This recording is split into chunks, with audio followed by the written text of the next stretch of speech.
एका रम्य पहाटे सूर्याची किरणं गवतात उतरली होती. हिरव्यागार गवतात चिकन लिकन दाण्यांचा आहार शोधत होता. इतक्यात एक भला मोठा बदाम चिकन लिकनच्या डोक्यावर पडला.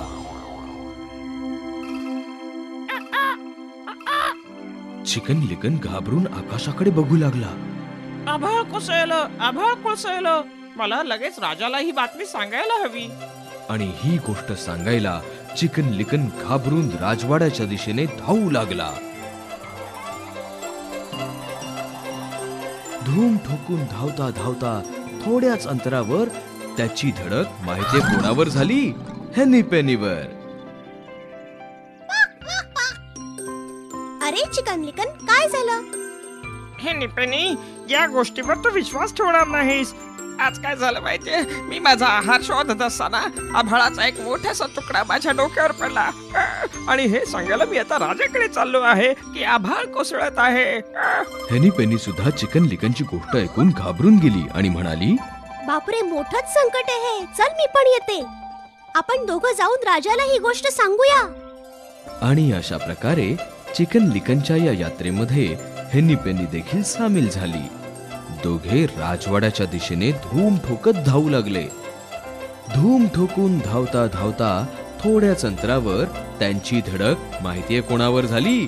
त्यांचा मित्र डकी लकीवर. तुम्ही दोघे असे घाबरून कुठे चाललात? अरे, तुझा विश्वास बसणार नाही असं आज घडलंय. चिकन लिकन आज आपला आहार शोधत असताना आभाळाचा एक भला मोठा तुकडा त्याच्या डोक्यावर पडला. आणि आता मी आणि चिकन लिकन ही गोष्ट राजाच्या कानावर घालायला राजवाड्याच्या दिशेने जातोय. डकी लकी पण खूप घाबरला. अरे बापरे, किती मोठं संकट ओढावलं. चला, मी पण येतो तुमच्या सोबत. आपण राजाकडे जाऊया. आणि अशा प्रकारे डकी लकी देखील चिकन लिकनच्या या यात्रेमध्ये सामील झाला. आणि तिघेही राजवाड्याच्या दिशेने जोरात धावू लागले. मित्रांनो, पुढे काय झालं माहित आहे का? धावता धावता त्यांची धडक कॉकी लॉकीवर झाली. मला कळेल का तुम्ही इतक्या घाईत कुठे जाताय? अरे कॉकी लॉकी, तुझा विश्वास नाही बसणार. आज चिकन लिकन आपला आहार शोधत असताना आभाळाचा एक भला मोठा तुकडा त्याच्या डोक्यावर येऊन पडला. आणि आता ही गोष्ट राजाच्या कानावर घालायला आम्ही राजवाड्याच्या दिशेने जात आहोत. अरे बापरे, किती भयानक घडलं. मी पण येतो तुमच्या सोबत. राजाच्या कानावर ही गोष्ट घालायलाच हवी. आता तुम्हाला कळेलच असेल की कॉकी लॉकी सुद्धा चिकन लिकनच्या या यात्रेत कसा सामील झाला. आता चौघेही राजवाड्याच्या दिशेने जोरात धावू लागले होते. धावता धावता काय झालं माहितीये? सगळे गुसी लुसीवर जाऊन आदळले. काय झालं मित्रांनो, तुम्ही घाईत कुठे चालणार? अरे गुसी लुसी, तुझा विश्वास नाही बसणार. पण आज काय झालं माहितीये? आज चिकन लिकन त्याचा आहार शोधत असताना आभाळाचा एक भला मोठा तुकडा त्याच्या डोक्यावर पडला. आणि आता आम्ही सगळे आभाळ कोसळलं ही बातमी राजाला सांगायला निघालोय. गुसी लुसी पण हे ऐकून घाबरला. हे तर किती भयंकर घडलं. मी पण तुमच्या सोबत येतो. चला चला, आपण सगळे जाऊया तिकडे. आणि गुसी लुसी देखील चिकन लिकनच्या या यात्रेत सहभागी झाला. पाचही जण आता राजवाड्याच्या दिशेने झपाझपा जाऊ लागले होते.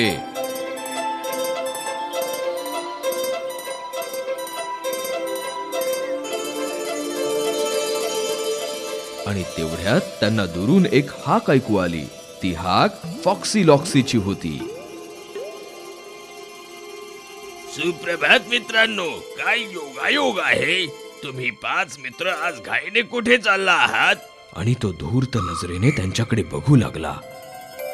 अरे फॉक्सी लॉक्सी, तुझा विश्वास नाही बसणार. आज काय घडलं माहितीये? मी गवतात आपला आहार शोधत असताना आभाळाचा एक मोठा तुकडा माझ्या डोक्यावर येऊन पडला. आणि आता ही बातमी आम्ही राजाला सांगायला चाललोय की आभाळ कोसळत आहे. हे खरोखरच भीतीदायक आहे. मी हे पूर्वी ऐकलं होतं की आभाळ ज्यावेळी आजारी होतं त्यावेळी ते हळूहळू कोसळू लागतं. आणि म्हणून मी तुम्हाला सांगतो हे अत्यंत धोकादायक आहे. परंतु तुम्हाला माहितीये राजा कुठे राहतो? नाही, आम्हाला माहित नाही. हे ऐकून फॉक्सी लॉक्सी त्यांच्याकडे हसत आपल्या धूर्त नजरेने त्यांना म्हणाला, अरे मित्रांनो, तुमच्या अशा संकटकाळी तुम्हाला राजवाड्याचा रस्ता कोणीतरी दाखवणं अत्यंत आवश्यक आहे. मग मीच का नाही दाखवू शकत? जर तुम्ही माझ्या पाठोपाठ यायला तयार असाल तर मीच तुम्हाला रस्ता दाखवतो ना. आणि फॉक्सी लॉक्सीने ठरवल्याप्रमाणे त्याचे सर्व मित्र त्याच्या मागोमाग चालू लागले. लवकरच तो एका गुहेच्या प्रवेशद्वाराजवळ त्यांना घेऊन आला. हीच ती जागा जिथे राजा राहतो. परंतु राजाच्या परवानगीशिवाय या गुहेत कोणी जाऊ शकत नाही. लक्षात ठेवा. मी पुढे जाऊन तुम्ही आल्याची त्यांना सूचना देतो आणि ज्यावेळी मी असा आवाज करेन त्यावेळी एकाने आत या. आणि परत मी ज्यावेळी असाच आवाज करेन त्यावेळी दुसऱ्याने यायचं. छान कल्पना आहे. आम्ही अगदी असंच करू. आणि त्यांना सूचना देऊन फॉक्सी लॉक्सी गुहेत गेला. परंतु मित्रांनो, तुमच्यापैकी बऱ्याच जणांना हे समजलंच असेल की ती राजाची गुहा नसून त्या लबाड फॉक्सी लॉक्सीची गुहा होती. फॉक्सी लॉक्सीने आधीच ठरवलं होतं की चिकन लिकन आणि त्याच्या सर्व मित्रांना एक एक करून गुहेत प्रवेश करताच शिजवून खाऊन टाकायचं. त्याने त्वरित एका मोठ्या टोपात पाणी गरम करत ठेवलं आणि विचार करू लागला की चिकन लिकन आणि त्याचे मित्र किती चविष्ट लागतील. गुहेच्या बाहेरून फॉक्सी लॉक्सीचा आवाज ऐकताच चिकन लिकन आपली शेपटी हलवून गुहेत जाण्यासाठी तयार झाला. परंतु गुहेत प्रवेश करणार इतक्यात बाजूच्या झुडपातून बनी फनी उड्या मारत त्यांच्या समोर येऊन उभा राहिला आणि त्या सर्वांकडे बघून तो हसू लागला.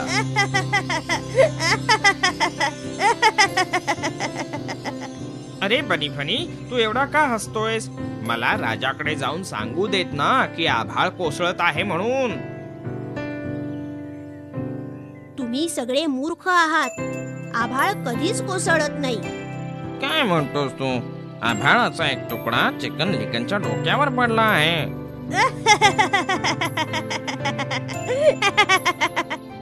फॉक्सी लॉक्सीने सुद्धा सांगितलं की आभाळ ज्यावेळी आजारी असतो त्यावेळी ते पडू लागतं. अरे माझ्या मित्रांनो, फक्त मूर्ख लोकच अशा गोष्टींवर आणि अशा सांगणाऱ्यांवर विश्वास ठेवतात आणि त्यावर फॉक्सी लॉक्सी सारखे धूर्त लोक तुमच्यासारख्या मूर्ख लोकांचा पुरेपूर फायदा घेतात. ही ती जागा नाही जिथे राजा राहतो. इथे तर फॉक्सी लॉक्सी तुम्हा सर्वांची वाट बघतोय, एक एक करून खाण्यासाठी.